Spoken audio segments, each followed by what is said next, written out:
Hey everyone, I thought I would have a moment to kind of look back on some of my life drawings that I've done in the past, I guess, 1 or 2 months. I teach a lot of life drawing, and especially for students of animation that are trying to get into animation or illustration, mostly at Sheridan College. And I want to kind of, I review a lot of figure drawing of my students, and I thought I would have a look at my own figure drawing and reflect on both the bads and goods in certain areas, and kind of explain a little bit also of how I actually work and what I'm and some of what I'm trying to achieve with my art, basically. So it's just sort of an all-around art reflection, and talking a lot about how I work. I post my life drawing to my Instagram quite a bit, but I never really get that much of an opportunity to actually express my thoughts about it. But I always have plenty, so I thought I'd just give it a shot. So I'm gonna hopefully be able to be objective and see the where I like what I'm doing and where I don't like what I'm doing and what I'm trying to improve on a regular basis. And hopefully, if you're an artist, you'll get something from this talk.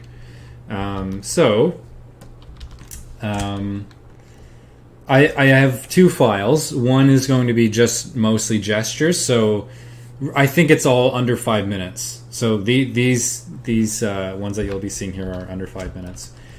So in this drawing, a couple things that I've done that I liked were the aspect of foreshadowing. So this is a difficult pose because it's a 3/4 view. I'm seeing sort of not the front or the side, but 3/4 between those two.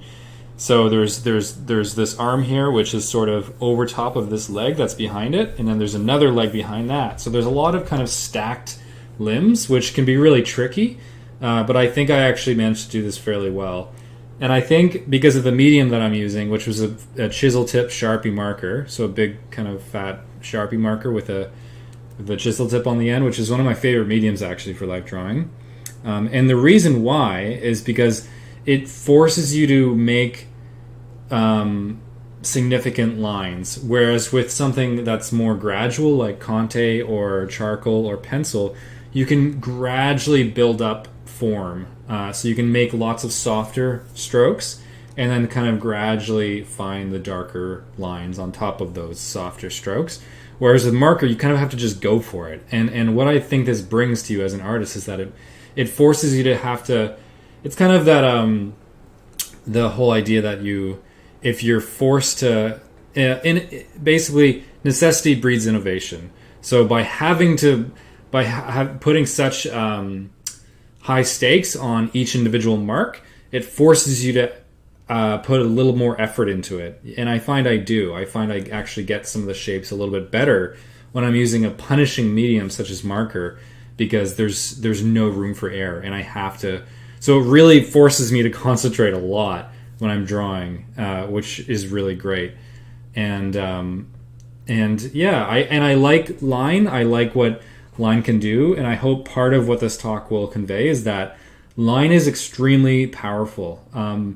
We always think that you need to shade drawings to be able to express like three-dimensional form. And granted, a lot of these gestures are going to be quite graphic, but if you understand what the lines are doing, then you'll realize that they can really actually create rounded three-dimensional form, as is the case in animation. So part of this drawing that I like, this area in particular, I really like, and even the head cast downward a little bit, I think is really working. Both of which are angled considerably. I mean, I always like this view of the arm, where basically the muscles, how they work, with the shoulder muscle here, it kind of splits the back and front of the arm. So the front being the bicep here, and the back being the tricep back here. So it's nice. It's nice when you get that a flexing pose that where you see both of these sides of the arm, and. So these gestures, especially this one, was done in a flurry, right? So this is really quick. This is probably about a 2-minute. And yet I managed to get an indication of the forearm muscle too, which is great. It connects down at the wrist. And even even a separation between both the deltoid and the tricep, and then a separate indication for the elbow, and then I stop that line and then continue to wrap down here. So that's really great. A lot of the time when I'm drawing, especially quickly, what I'll get is a very simple version of that. It's kind of like straight, curve, straight, down, curve, down. Whereas this one, I got a little bit more definition in there, a little bit more muscle tonality, I guess. So that's really nice. Some of the general shapes here I think are working, like this foot shape, although to the uninitiated drawer it looks like a weird claw foot. But what's really happening is that the foot's coming towards you. So an artist or someone that's used to looking at simplified forms will be able to basically interpret this and say, like, okay, here's the ankle bone, then here's the front of the foot, the big toe, and then the other feet are kind of in a row here, and then this is coming in. Perhaps I could have drawn that line, but then there's that back of the foot coming out, and then there's the ankle. So there's actually a lot of information here, even though it's very gestural and kind of blocky looking. But the shapes, I think, are fairly correct. I think they're heading in the right direction. I also like that I got some indication of the scapula here, and on the other side a little bit too, which is great because the arms are reaching forward. So when the arms reach forward, the scapula kind of rotate to the front of the rib cage a little bit. So normally when you're standing, the scapula are more back here, especially if you pull your arms back. If you pull your arms back, they really start to get in towards the center line there. But as you rotate your arms forward, the scapula moves back out. So I've actually made it an indication of that here. And I've even got a little indication of the trapezius muscle connecting to the top of the scapula there. And it comes around here like this on either side. So the fact that I got any of that is kind of nice. One thing that I would have liked to have seen maybe is a little indication of the collarbone, which you'd probably be able to see from here, somewhere around there, which also connects to that top of the scapula there. I think this area is a bit too exaggerated.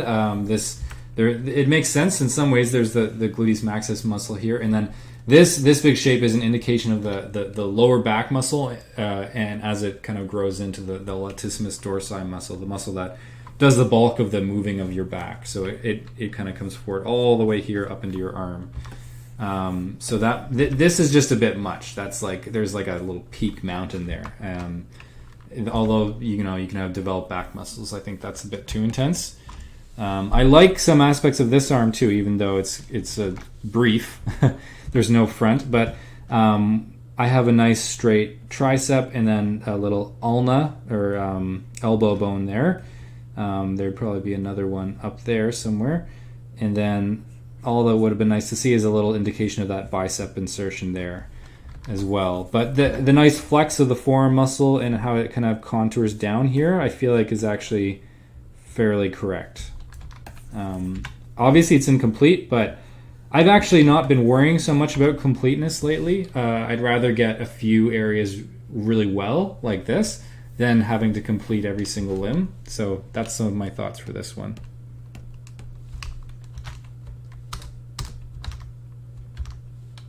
Okay, so this one. So this is a nice pose and difficult one in that the torso is twisting one way, and the bottom is sort of the lower torso is twisting another. So and then even in this axis here of the shoulders, you've got this arm which is pushing more forward down here, and this one's kind of coming back here. So there's a lot of neat things happening here, which off centers the leg a little bit too. So yeah, a difficult but a really engaging pose. Also because of obviously foreshortening always makes poses fairly interesting in my opinion. So I liked how that's going, and I really liked how this leg came out. I feel like that was it's hard sometimes to get all the little curves here, but I feel like I did a good job of drawing. Each bump is significant basically. So up here, all the way from up here actually. So this is the latissimus dorsi muscle kind of coming around here and going up there too, and then I've got the side muscle there that I always forget the name of. Obliques basically is the kind of colloquial term for it. And so I've got sort of an indication through these gestures up here of the sacral triangle here, of the top of the sacrum, and then the two sides of the hips. I try not to draw that triangle in. I try not to get too geometric in general, because I'm increasingly trying to actually make my drawings more expressive and less anatomical and technical, as we learned in school. There's a big emphasis on getting all those little structural marks, but I actually find it kind of kills the life of the drawing a little bit, because it makes them feel like a robot instead of a human. So the next bump here is the butt muscle, obviously, the gluteus maximus, which actually connects kind of down here. We kind of think that it ends up here, but it has a little tail where it inserts into the, I think it's the iliotibial band up there, which is that side muscle and that big sheath on the outside of the leg. It's easier to see out here. That kind of is around the great trochanter, which is where the leg joint basically comes out of the hip. So it would be a bit higher, actually, probably up here. But yeah, so I got the little bump of this whole muscle, and then I stopped here. You can see there's a break there, which is, I think, the correct thing to do, because if I just kind of flow down, something you do in animation to simplify the form, but really there's two forms. There's this, and then there's the leg muscle that goes down here, the hamstrings, which are different than that one. So it's nice that I made that little indent there. So the hamstrings are... Legs, I find, are quite asymmetrical, and often you'll see a little bit more of this side of the leg at the bottom. This might be a bit exaggerated. It feels like this area here makes it seem like this leg's pointing out this way, whereas this one seems fairly centered, like it's pointing at us. So there's a bit of a weird twist going on. It might be a little bit much, but also the asymmetry of the leg does make me think that there was something like this going on. Maybe this line should be a little bit this way, but otherwise it's heading in the right direction. I made a little mark for the knee there, which is great. It separates the form so that it's not just muscle into bone. It's always nice to have little indicators when there's something happening. So with a calf here, I have kind of the appropriate angle of the calf, which is sort of like up like that and up like that on this side. The outer side has a higher peak. It goes right there, whereas this one's kind of more... It's a little angled, as is most things of the muscles of the body, I find. And then a foreshortened leg foot at the bottom there. And I also like this area up here. I feel like this is what I find happens when you're sort of reaching, and your scapula is almost like being pushed. It's protruding a little bit from the back, and I made a little indication of that too. And then the shoulder muscle, tricep, that connects down here. And then you can even see a little indication of the front bicep there. And then some of the forearm muscle even. This feels a bit too rounded, but maybe, I'm not sure. So yeah, that's some things that I like about this one.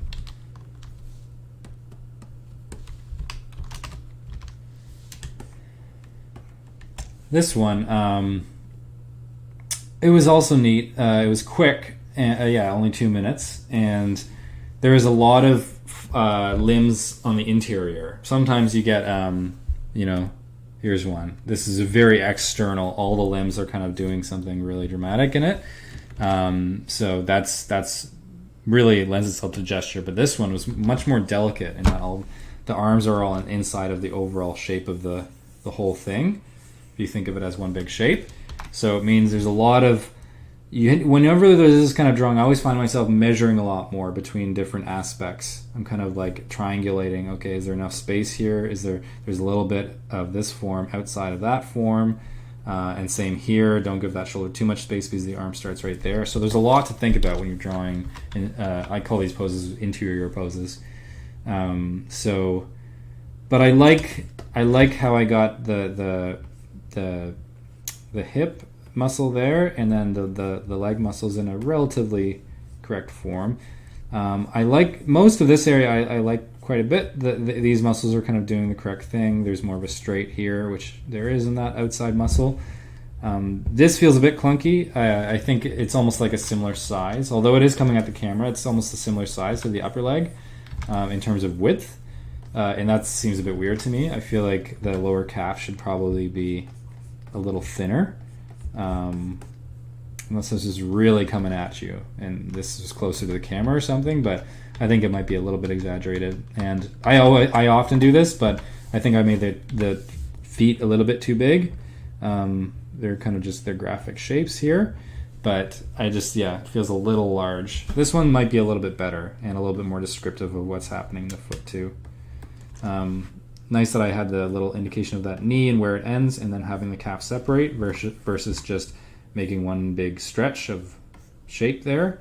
It's always nicer to like indicate the knee is there to let us know that it's not just muscle, there's a bone too. In the same way that I added the elbow bone there and here around the nice curvature of the actual forearm muscles. So some nice areas.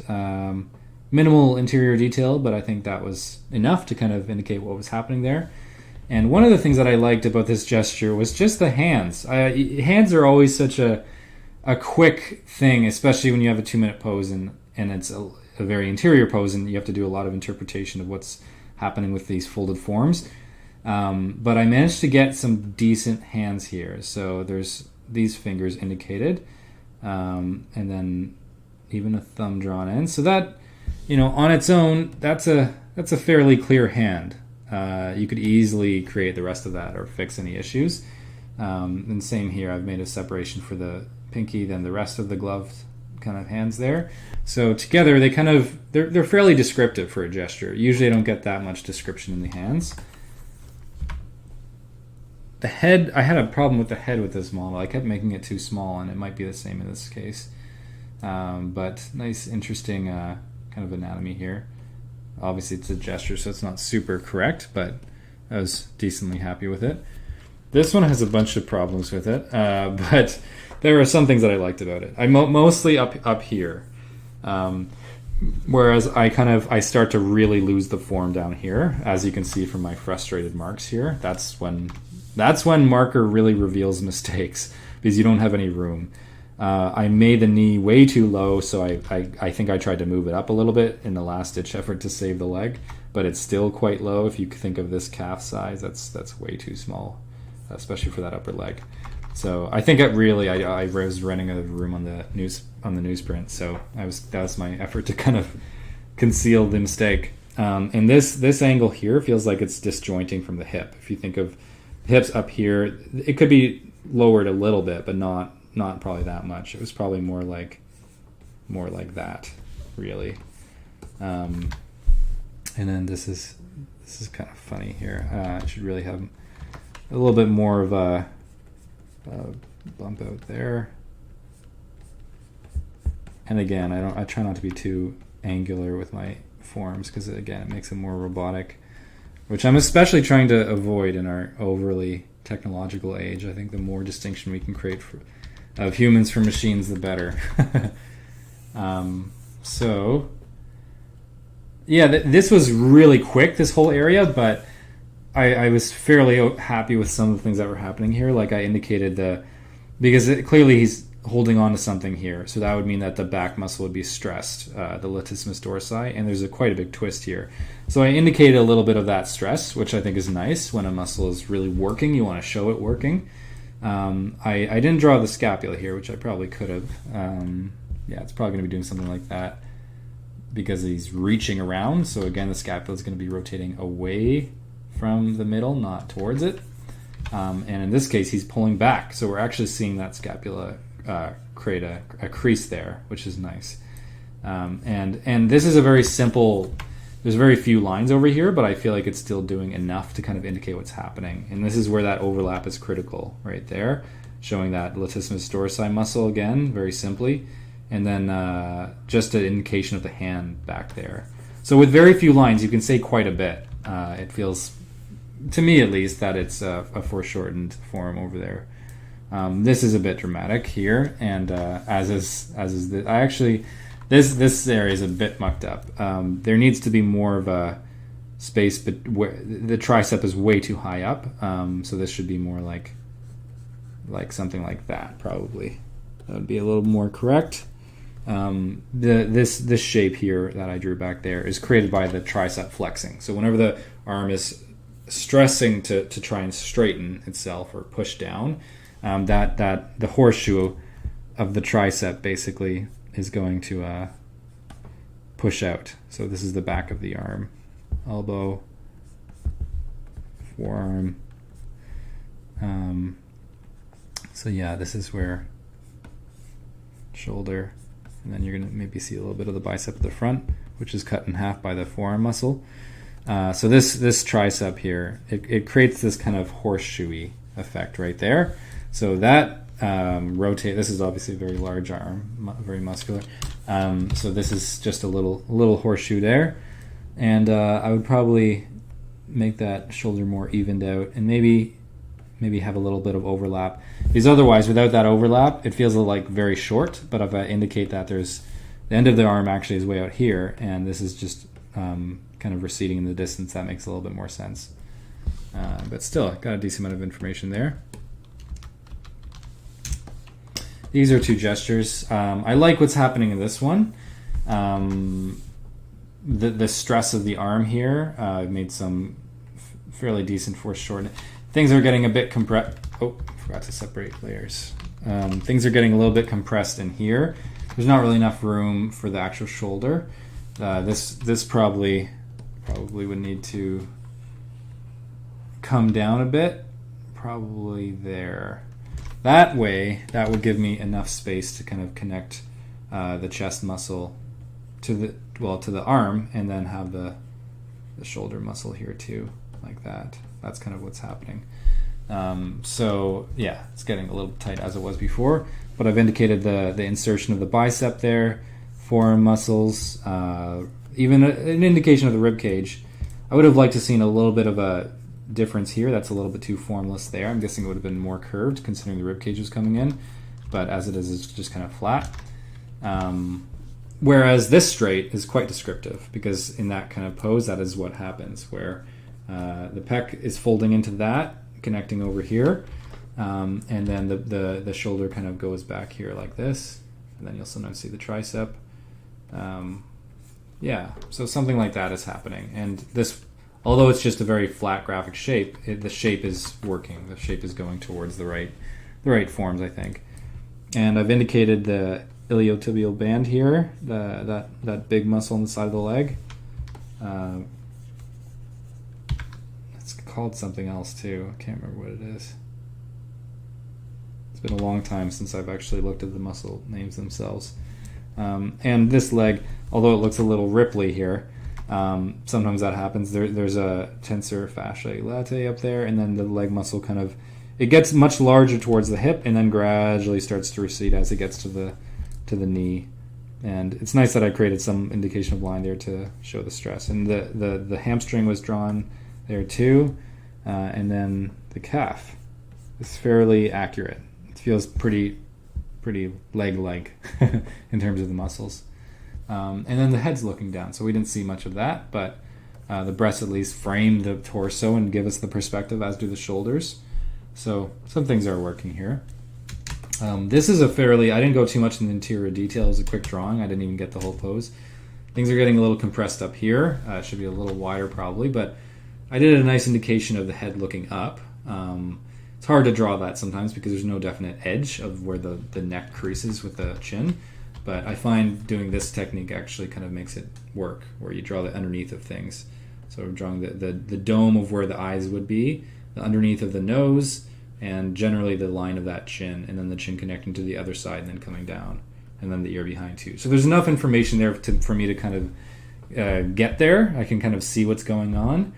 And then the actual torso and legs themselves have a fair bit of decent form, and also very nice and organic, not too rigid and technical. So that's kind of nice, although very simplistic. This one isn't that finished. Head's too small, don't have the feet. But what I do have, I like. I like the gentle bend of the torso, and how I've indicated some of that. So you notice here, you see a little bit of the indication of the lats on either side, and then on this side, so this shoulder's coming up a little higher than that one, so it leaves for this stretch there, and then even a little indication of the muscle at the bottom there. So that's quite a bit of information, especially in combined with this side, which is kind of a bit more of a crease, so we can see that there's a bit of a lean to one side. And then I like the way these forms overlap over here.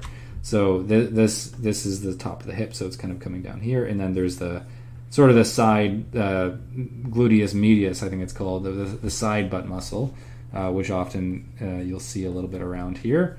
And then the legs kind of come from that. So I give enough overlap to indicate what's going on. If I just drew that, wouldn't really know what's happening, would look a bit amorphous, but I drew enough overlap to kind of indicate that this form is behind both this form and this form. So that's kind of working. Here's the main kind of teardrop leg muscle that is the closest. It kind of clumps closest to that knee, whereas the other muscles are a little further up, especially that one. I keep forgetting the muscle names of the leg.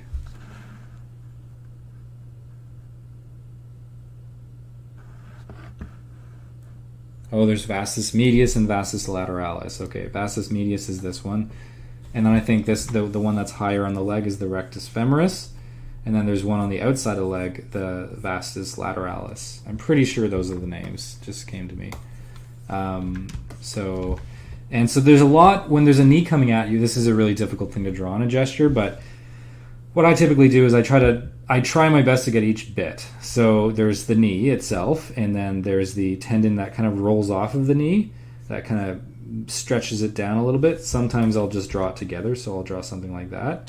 But in this case I separated it. So there's the tendon that comes off the knee, that goes over top of the knee. And then there's the bone of the femur up here. And then the vastus medialis, a little bump around the top, the other femur bone, and also the vastus lateralis on the outside. And then I've even got enough information here to indicate the dominant kind of shape of the calf muscle, which is generally towards the top, and sometimes even creates a definite line there. Sometimes you'll even just see that line do that and not much else. So I've got a little indication of that, and then the rest of it continuing down to the bottom. I've got some of this, but not as much on the other side. Vastus medialis indication, knee, appropriate kind of curve around the knee, top of the, this is probably the top of the tibia, from the lower leg, the main bone that makes up the lower leg. So yeah, the knees I like the foreshortening here. And also I've drawn hands. I think this one's probably too big. This one seems maybe more appropriately sized, but they're in fairly decent detail. I've got some fingers there. This is getting a bit thin or long. Could be a little bit too long. It's hard to tell. Yeah, I've got decent torso, even a bit of a midline. Pec indication and its insertion into the arm. Collarbone. So the neck connection's decent. I can see the trap muscle and then the neck muscles themselves. The middle there, and then the collarbone as it connects to the top here.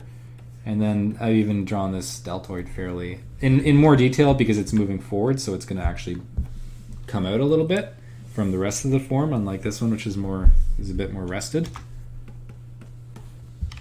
So this one was a demonstration for some students, and I was using the classical kind of Sheridan technique of drawing figures, which is very construction focused. So it's a lot like the artist George Bridgman. This head is way too big. I'm just realizing now. Bad demonstration.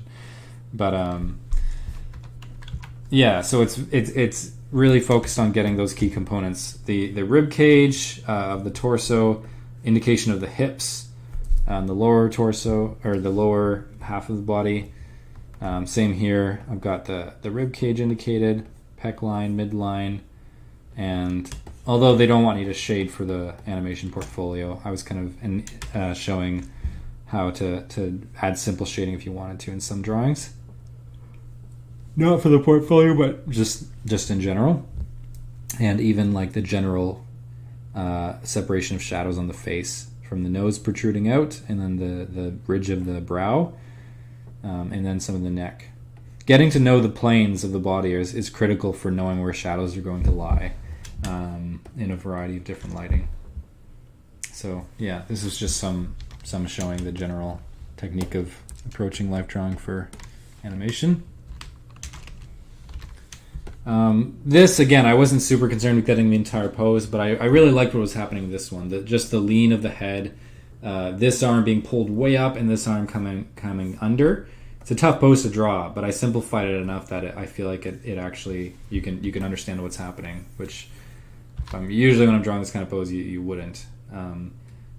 This is a nice simplification of this form because it's going to be making roughly that shape and a bit more indication of the crease on the other side because of this general shoulder twist. Yeah, the legs might be a little bit short considering the length of the torso, and especially this leg. That's far too short. So in this one, I just want to talk a bit about how much you can get with very few lines. In this, I like these two little simple studies because they indicate a lot, even with being very, very, very minimal. Like, especially this one on the left, I really like. In the face, I feel like I like what this eye feels fairly accurate to me. The lighting, because I was basically considering, to break this down really precisely, what I was seeing was that this head was doing something that's a bit dramatic. So it's probably, that's basically what's happening. But you don't always have to draw that whole thing, right? You sometimes just need to draw some of it. So if you're aware of the shape that the head's making, then you can kind of skip to the shadows. So I knew that there was an eye, and I knew that the light is generally coming from above, right? Especially with the sun. So the brow creates a bit of a shadow underneath the eyebrows, and then sometimes you'll see a little bit of an indication of the eyelid. The light might catch that a little bit, and then it'll continue down, casting a shadow on the rest. So that's actually fairly descriptive of what's going on with the eye. And I drew a darker stroke there because there's usually a darkness from underneath the nose, again, from the sun coming from above. The only other thing I could have added was a little shadow from the lip or something like that. Because again, with the lips, if the light's coming from above, the top lips are usually darker, and the bottom lips, you just have a little shadow underneath the middle, and then it does a fairly good job of sketching out a very, very simple face. So this is this technique used from the front view. Looks a bit moody, but anyways, it's a general idea, and I got it fairly well from this view. And I also like the little indications of the scapula and the little shadow there, and the shoulder, and the foreshortened arm coming around there. So there's some nice. This is definitely more artistic, less technical, less anatomical, but it still indicates some of those different things that I'd be looking for in the anatomy of these poses. Yeah, this one's all right. Some nice things happening with the hand there, which is a tough hand pose to draw, but I managed to get it okay. But yeah, I really wasn't super concerned with the overall connecting things. I was kind of just zooming into specific parts, which can be really fun too. This is another example of using fairly minimal lines to achieve quite a bit. This is a lot of motion in this pose, and I think I captured the general essence of the pose even without having it very complete, with fairly few lines. And I think what helps that was that I was very aware of the twist. So the pelvis is it's more turning around this way. The torso is kind of coming around this way. So they're kind of doing opposing actions. So it was critical that I get the right overlapping forms here. So here I'm drawing this, overlap this. So and I've indicated the midline through the center of the breast here. So that'll let me know that this is going to continue on at least till down there. But then this really starkly kind of makes it look like the side of the leg, basically, because that is a side leg pose. If it was coming more to the front, it would probably be facing more downwards like this. Something like that. And then you'd see the other leg a little bit too. That's kind of facing more the same way as the torso. Whereas this one's kind of crossing in front of the other leg, which you might have seen a bit of, but not too much. And then I even got an indication of the hands as they're kind of gripping. Very simple versions of the hands, but it still indicates what's going on. Same up here, I even got a bent thumb. Obviously I would have loved to have seen a little bit of the face here, but it ran out of time. This shoulder is a bit of a spike there, but I did get some of the weight that hangs from the underarm, which is nice. So that's a nice realistic little bit there. And then also the connection of the deltoid carrying from the pec, I guess, coming from the chest with the deltoid that wraps over top of it. So there's quite a nice little few areas here of the different overlapping forms, and even here with the collarbone indicated, even though it's probably not in the right place. This one too is nice kind of bend of the shoulders and the hips doing that's a contrapposto pose, so where the shoulders and hips are having different angles to each other. And then I've indicated that we can see more of this side of the torso. If I were to make it into a big box, we'd be seeing more of that side of the torso, right? And this would be more like this. So this is more centered. We might see a little bit of the side of that box, but not too much. So there's a definite twist going this direction in the top half of the body. So that's nice to see. This one is a little more finished. This might be a little bit more than a 5, but still fairly gestural in nature. And here with the shading that I was doing, it's a very harsh shading technique of hatching with that big chisel tip Sharpie. And I was also trying to lose some edges, somewhat unsuccessfully, but a little bit. So I didn't draw this line continue up here, but I clearly had time as I made all these strokes. But I wanted to try losing this edge, having more gradual edge than a sharp line edge.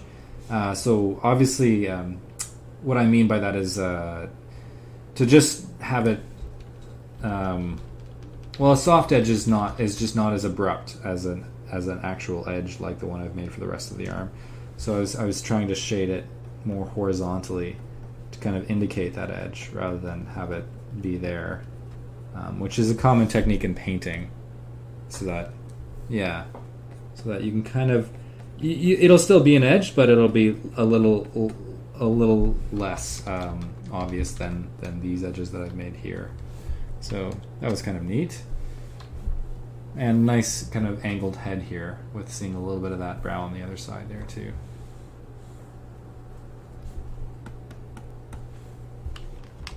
This one had a lot of indication of anatomy that I thought was pretty nice to see. So just to go through it, there's these nice delicate necklines up here. This one kind of indicating the no, that's not it. Sternocleidomastoid muscle, the two muscles of your neck that kind of allow your head to turn, that connect to this little process here. So I've got this one indicated on that side, and then this one kind of indicated there. So without drawing those in, you can see them. And then I've indicated the collarbone, the shoulder muscle, and even a little bit for that top scapula bone there. The back of the neck, or the trapezius, coming around from the back here. And a little bit of the... So sometimes people will draw arms just straight, and then the breast down here, but if you can connect them a little bit, they should be connected in some way, because the pec muscle is going to go up into that arm and connect over here. So that's kind of what it's doing. So without having to draw all that detail in and making it look very skin and bones, to just indicate what those muscles are doing is really great. And also I've added a little bit of overlap there, so that we know that the deltoid is going to connect back here too. I've even indicated a little bit of fat on top of where the otherwise very thin and muscular bicep is. So often there is a little bit of fat, especially at the top of the arm, so I've even indicated that, which is kind of nice. This arm is definitely too long, especially compared to this piece up here. I think I might have elongated it in somewhere in this area, but it's probably I elongated the torso, and then I kind of had to just adapt the hand. So yeah, the torso definitely looks too long too. So there's some definite issues going on with this one, but then the actual perspective of the chest is working fairly well. The ribs are indicated. I've even drawn a straight for the rectus abdominis, the ab muscles, and then it kind of often it pulls over like this, and then there's another little patch there, and then so there's a lot of descriptive anatomical detail here, which I kind of liked. The indication of the hip as it wraps around there, the separation of the gluteus medius with the gluteus maximus at the back. It's kind of nice. If a bit long, it might be a bit too much space there. Losing some form in the legs, but yeah, mostly like this area up here in this pose. So this one is quite a different technique. I'm working more with shapes and lighting. I think this was still about a 2 or a 5, but yeah, trying to carve it out with shapes. Feels very classical, very rounded, which is nice, naturalistic, and trying to indicate more with just the shadow lines and where they are.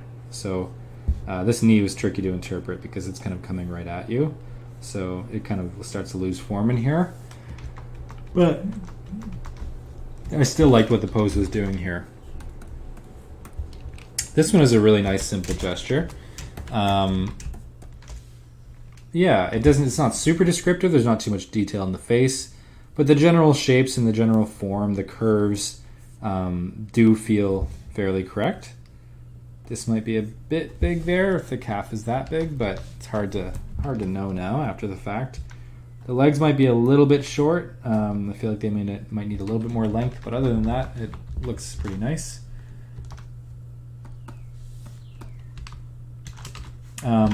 Mostly what I brought this pose to show was I just liked how this arm turned out, because there's a lot happening here. There's the fold over of the hand over top of the other arm here. So there's a lot of foreshortening here that was tricky, but I feel like I somewhat managed it, where the bone connects there to the lower arm, and then the wrist begins, and then the hand kind of just drops there. So I mostly just like that area. But yeah, it's an okay drawn pose. These are 2 more kind of very quick shadowy gestures. So I'm using both soft strokes and lines where applicable. Sometimes just using soft strokes to make the form. So I'm just kind of experimenting a lot with this, with different strokes. Whenever I'm teaching students to hold the kante a particular way, this is why, because it allows you to make thin, nice strokes like that, and also very thick, kind of big shape strokes like these. So, and also some dark soft strokes like those too. So it allows you to get a quick gesture drawing pretty quickly, but also with some value and tone in it. So that's kind of nice too. So anyways, that's the gestures that I wanted to show today. So hopefully you learned a little bit. I didn't want to get too technical, but I think I may have gone too deep into muscles, but that kind of thing is, I guess, just going to happen.